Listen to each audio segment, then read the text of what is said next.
Kenapa sih tulisan kita terasa cringe? Ada yang pernah ngalamin nggak guys? Nah di sini aku bakalan coba ngebahas tentang kenapa dan bagaimana cara mengatasi itu semua. Anyway, ini adalah video pertama aku setelah sekian lama aku nggak update video di YouTube. Sekarang aku bakalan coba nge-share lagi. Semoga konsisten ya guys ya, biar kalian bisa dapat ilmu-ilmu baru dari pelajaran-pelajaran atau experience yang aku dapetin dan aku bakalan jelasin lewat video ini. Anyway, sebelum melanjutkan ke tips-tipsnya, aku di sini bawa catatan lewat HP ini karena di sini aku rencananya pengen format baru untuk video aku, yaitu tanpa potong, tanpa editing. Ya, maksudnya nggak ada cut to cut, aku bakalan coba ngejelasin secara detail. Anggap aja aku lagi presentasi dan kalian lagi ngedengerin aku. So, siapin catatannya. Kalau sudah, mari kita bahas. Tapi sebelum itu, subscribe dulu dong ya. Yang baru datang coba subscribe sebelum aku bahas ya untuk materinya. Oke. Cringe itu adalah salah satu masalah yang sering dihadapi para penulis. Seriusan, aku aja yang udah lama nulis sering banget menghadapi ini. Ya kayak cringe, ngerasa kaku, ngerasa ih nggak banget, kayak nggak natural, dan itu menurut aku wajar. Tapi sebagai penulis kita bisa memperbaiki itu. Ya di sini ada beberapa alasan, setidaknya ada 4 alasan di catatan aku kenapa tulisan cringe, dan aku bakalan bahas cara ngatasinnya. Oke, yang pertama, dialog terlalu formal. Mungkin untuk beberapa jenis naskah dialog formal itu it's okay gitu kan, tergantung jenis naskahnya. Kayak misalkan kalau kamu pengen nulis naskah-naskah dengan gaya-gaya terjemahan itu kan mostly ya formal ya bahasanya, baik itu deskripsi, dialog, semuanya ditulis formal gitu, bahasa yang baku gitu. Tapi kalau misalkan kamu penulis populer atau penulis naskah-naskah pop ya dengan bahasa-bahasa yang mencatut sehari-hari gitu. Jadi saran aku memang dialognya harus seperti manusia pada umumnya. Contoh nih, kamu bikin novel, tokoh-tokohnya itu kayak misalkan di Bandung gitu kan, orang Bandung. Nah, gimana cara orang Bandung ngomong gitu? Misalkan kalaupun pakai bahasa Indonesia, misalkan ada aksen-aksennya nih, atau ada kata-kata yang sering bahasa Sunda yang sering dimasukin ketika ngomong. Contohnya kata-kata mah, misalkan kamu mah kayak gitu kan. Kamu teh kok cantik banget atau apa gitu ya. Jadi kayak masukin sesuatu senatural mungkin. Ya, jadi usahakan untuk tidak baku, tidak terlalu baku. Kalau untuk di dialog ya, kecuali di deskripsi atau di narasi, apalagi pakai point of view orang ketiga ya, itu pasti formal gitu, pasti baku. Tapi kalau di dialog, saran aku jangan terlalu formal gitu loh. Usahakan untuk melihat sekeliling bagaimana orang-orang di sana berinteraksi gitu ya. Jadi buat teman-teman yang ngerasa tulisan gue kok kayak cringe banget, coba cek lagi deh. Apakah sudah melihat situasi sekitar, ya bagaimana orang-orang sekitar ngomong gitu kan. Nah itu penting banget supaya naskah kita jadi lebih natural, jadi lebih enak dibaca, dan kelihatannya nggak cringe gitu. Jadi kayak manusia pada umumnya aja, kelihatan real gitu ya. Itu poin pertama. Yang kedua itu metafora berlebihan. Nah ini salah satu penyakit penulis juga menurut aku teman-teman. Kenapa penyakit penulis? Karena biasanya kita tuh kalau baru nulis, bahkan aku juga pun sesekali pengen memperlihatkan metafora perumpamaan yang terlalu banyak misalkan teh. Itu kan kayak sebenarnya kita sebagai penulis ingin show off gitu. Kita kayak pengen nunjukin kita bisa loh bikin metafora, bikin perumpamaan gitu. Tapi kalau berlebihan juga malah bikin cringe gitu. Terlalu banyak metafora juga jadi gagal fokus gitu loh. Jadi kitanya nggak fokus ke cerita, malah fokus ke kata-kata atau kalimat yang mungkin kalaupun nggak pakai kalimat-kalimat metafora tersebut, cerita bakalan tetap jalan gitu loh. Jadi saran aku, kalau kamu mau bikin metafora dalam cerita ya boleh-boleh aja.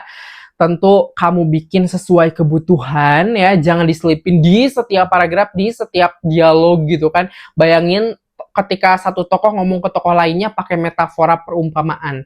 Kamu bak rembulan yang menyinari dunia misalnya kayak gitu. Kayak misalkan tiap dialog ada yang kayak gitu, pasti cringe teman-teman. Jadi saran aku ya masukin sesuai karakter ya, itu penting banget. Ya, jadi sekali lagi kamu boleh menunjukkan kalau kamu mahir bikin perumpamaan-perumpamaan, kalau kamu pengen menunjukkan keindahan, tapi sekali lagi jangan berlebihan. Itu penting banget ya, mohon dicatat. Oke, yang ketiga terlalu ingin terdengar puitis. Nah, ini juga sama. Nih, dengerin ya.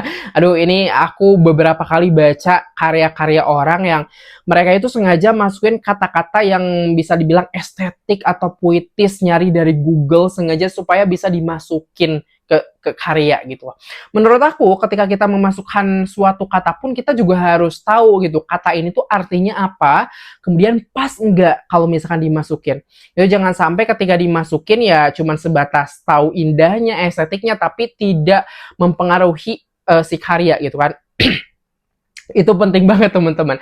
Karena kalau misalkan nih kita nulis kemudian pembaca nggak paham ya susah juga gitu kan. Kita nulis supaya pembaca bisa paham, bisa ikut alurnya, bisa bikin mereka ikut masuk ke dalam cerita. Itu sangat-sangat penting ya. Jadi saran aku kalau misalkan kamu penulis, tentu kita juga pengen nunjukin bahwa ada sisi puitisnya misalkan. Nah itu tuh tulis berdasarkan kebutuhan lagi-lagi. Kayak misalkan nih di novel kamu misalkan ada karakter yang memang bahasanya kayak gitu, di setnya kayak gitu. Ya udah kamu bikin dia menggunakan bahasa-bahasa puitis. Atau misalkan di narasi, di deskripsi sesekali kamu masukin kata-kata puitis itu it's okay selagi memang menunjang untuk cerita gitu. Tapi jangan sampai memang pembaca jadi nggak ngerti dan malah itu tadi jadi cringe gitu. Jadi kalau mau masukin kata-kata puitis, estetik segala macam boleh banget, tapi memang sesuai kebutuhan aja, jangan berlebihan, ya jangan malah ya kesannya malah cringe tadi, garing. Yang keempat, terlalu quotes. Ini juga sering terjadi sih. Jadi kita pengen nunjukin seberapa motivasionalnya si tokoh gitu loh. Kalau misalkan tokohnya memang di set seperti itu, it's okay gitu. Kayak misalkan nih kita bener-bener pengen nunjukin salah satu tokohnya itu emang motivasi, inspirasi gitu. Sehingga kalau ngomong tuh penuh kata-kata motivasi, quotes, kata-kata mutiara, it's okay gitu. Sesuai kebutuhan aja. Tapi kadang-kadang kita sebagai penulis itu selalu pengen ngasih kayak sesuatu berdasarkan ego penulisnya. Jadi sekali lagi coba cek deh di tulisan teman-teman. Apakah misalkan terlalu quotes, terlalu bahasanya terlalu apa ya, kayak terlalu dibuat-buat gitu loh. Ini sebenarnya masih nyambung ke poin pertama tadi, yaitu bahasa terlalu formal gitu. Nah ini juga kalau ini bahasa terlalu quotable gitu, terlalu nge-quote gitu, terlalu kata-kata mutiara gitu kan.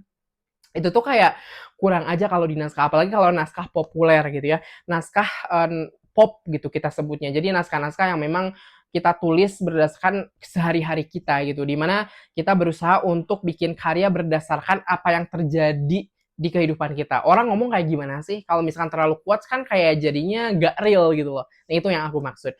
Kalau misalkan tokohnya memang di set motivasi gitu, inspirasi ya it's okay gitu, sesuai kebutuhan aja. Kalau misalkan kamu ada contoh karakter yang khas banget kayak Dilan contohnya itu juga sama kan. Dilan itu emang di setnya kayak gitu gitu. Dia kayak unik kata-katanya gitu. Ada kata-kata unik, bukan motivasi ya, lebih ke kayak kata-kata yang quotable gitu ya. Jadi kalau misalkan ada dia ngomong tuh kadang-kadang gampang banget untuk dijadiin quotes gitu. Nah itu salah satu contoh karakter yang memang di build up-nya itu untuk khas gitu, punya ciri khas gitu. Itu sih teman-teman ya 4 poin yang menurut aku penting banget untuk teman-teman supaya naskahnya nggak cringe. Coba dicek lagi. Di sini kita sama-sama belajar. Aku juga sama ya. Di sini masih belajar juga meskipun udah nulis 10 tahun lebih, tapi tetap ya masih sering ngecek, milih-milih kata, milih-milih kalimat, apakah cringe atau enggak gitu. Itu masih sama. So enjoy aja. Anyway, buat teman-teman juga yang pengen belajar nulis novel dari nol, misalkan bingung banget mulainya dari mana, aku punya ebook judulnya judulnya nulis novel anti mandek ya, ada di link bio aku, bukan di link bio sih. Kalau di YouTube di description box ya, ada di description box linknya udah aku taruh. Jadi teman-teman kalau belajar nulis dari sana aja ya. Oke, itulah video yang bisa aku sampaikan di malam hari ini ya. Terima kasih udah nonton, semoga bermanfaat dan doakan aku konsisten buat berbagi tips nulis ya. Dan sampai jumpa lagi di video-video selanjutnya. Bye bye guys.